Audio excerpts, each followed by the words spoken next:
प्रिय छात्रों नमस्कार। एनसीईआरटी गणित कक्षा 10वीं में आपका स्वागत है। आज हम लोग प्रश्नावली 8.2 का प्रश्न क्रमांक 1 का 5वां प्रश्न करेंगे। तो आइए सबसे पहले हम प्रश्न ही लिख लेते हैं। तो हमने सबसे पहले इसको लिख लिया है। अब हम यहाँ पर सारणी से मान देख के इसको सॉल्व करेंगे और इसका मान ज्ञात करेंगे। तो चलिए इसको सॉल्व करते हैं। सबसे पहले यहाँ पर 5 लिखा है तो हम इसको ज्यों का त्यों लिख देते हैं। अब हम देख लेते हैं cos 60 कितना होता है। तो यहाँ पर देखने से पता चलता है कि cos 60 जो है 1/2 होता है। तो चलिए हम 1/2 लिख लेते हैं। यहाँ पर हम 1/2 लिखेंगे, लेकिन इस पर वर्ग लगा है तो इस पर भी हम वर्ग लगा देंगे। प्लस है तो प्लस, 4 लिखा है तो 4 लिख देंगे। इसके बाद हम sec 30 देख लेते हैं सारणी से। ये देखिए ये sec है और यहाँ पर देख लेते हैं ये 30 की लाइन है। तो हम चेक कर लेते हैं sec 30 कितना होगा, 2/3। तो चलिए लिख लेते हैं। यहाँ पर हम लिखेंगे 2/3 और वर्ग लगा है तो यहाँ पर हम फिर से वर्ग लगा देंगे माइनस। फिर लिखा है tan 45। तो tan 45 के लिए देखते हैं क्या करना होगा। तो tan 45 का मान 1 होता है, आप सभी जानते हैं। तो 1 का हम यहाँ पर वर्ग लगा देंगे और इसके बाद ये जो बटे खिंचा हुआ है यहाँ पर हम बटे खींच देते हैं। इसके बाद बात करते हैं साइन वर्ग 30 की। तो साइन 30 का मान देख लेते हैं कितना है। यहाँ पर साइन 30 का मान 1/2 है तो इसी को रख देते हैं। यहाँ पर हम रखेंगे 1/2, लेकिन इस पर लगा है वर्ग तो इस पर भी हम लगा देते हैं वर्ग। प्लस cos 30 का मान देख लेते हैं। यहाँ पर cos 30 का मान √3/2 है तो यहाँ पर √3/2 का भी वर्ग लगा देते हैं, क्योंकि वर्ग लगा हुआ है तो ये लगा दिया हमने वर्ग। इसके बाद हम बराबर के नीचे बराबर रखेंगे और 5 गुणित 1/2 का वर्ग है। इसका मीनिंग ये होता है 1/2 गुणित 1/2। इसको यदि हम इस तरफ समझ लें, 1/2 का वर्ग है यानी 1/2 गुणित 1/2 यानी 1 एकम 1 और 2 दूनी 4। इस तरीके से सॉल्व हो जाएगा। तो यहाँ पर हम लिख सकते हैं 1/4 प्लस, यहाँ पर देख लेते हैं 4 लिखा है तो सबसे पहले 4 लिख दिया, गुणित 2/√3 का वर्ग है। तो यहाँ पर हम लिखेंगे 2/√3 गुणित 2/√3।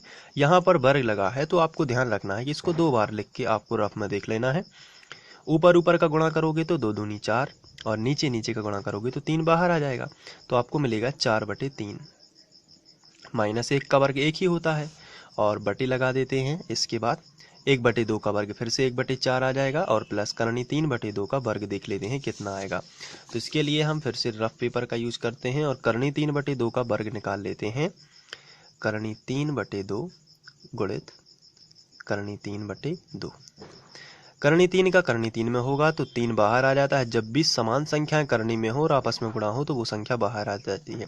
इसका कारण ये है कि करनी 3 गुणित करनी 3 हो जाएगा 3 तिरका 9 और 3 तिरका 9 हो जाएगा तो ये 3 बाहर आ जाएगा और बटे 2 दूनी 4। यहाँ पर हम लिख सकते हैं 3/4। आप देख रहे हैं किस तरीके से ये सॉल्व हो रहा है। इसके बाद हम इस स्टेप को अब सॉल्व करते हैं। 5 एकम 5, ऊपर ऊपर का गुणा हो जाएगा क्योंकि गुणा का चिन्ह लगा है।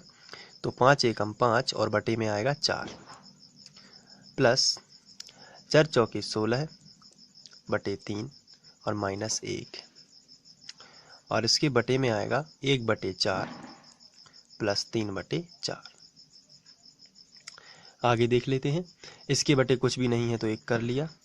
अब हम इसका एलसीएम लेंगे इन तीनों का। तो चलिए ले लेते हैं 4 तिया 12। एलसीएम आएगा इसका जो रफ में करेंगे हम लोग, यहाँ पर कर लेते हैं। इन तीनों का एलसीएम आता है, यहाँ पे हम लाइन खींच लेते हैं 4 तिया 12, या फिर आप यहाँ पर निकाल सकते हैं 4 3 1 का तो 12 ही आएगा, क्योंकि सबसे छोटी संख्या 3 है, 1 को नहीं माना जाता एलसीएम में।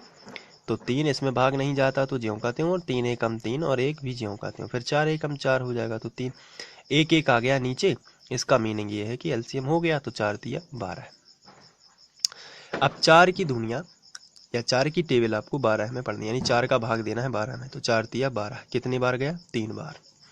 तो जितनी बार भाग जाता है उसका गुणा उसकी ऊपर वाली संख्या में करते हैं। 4 तिया 12, 3 बार भाग गया तो 3 का गुणा 5 में करोगे, 5 तिया 15 है, प्लस यहाँ पर 3 चौके 12 है, कितनी बार गया? 4 बार।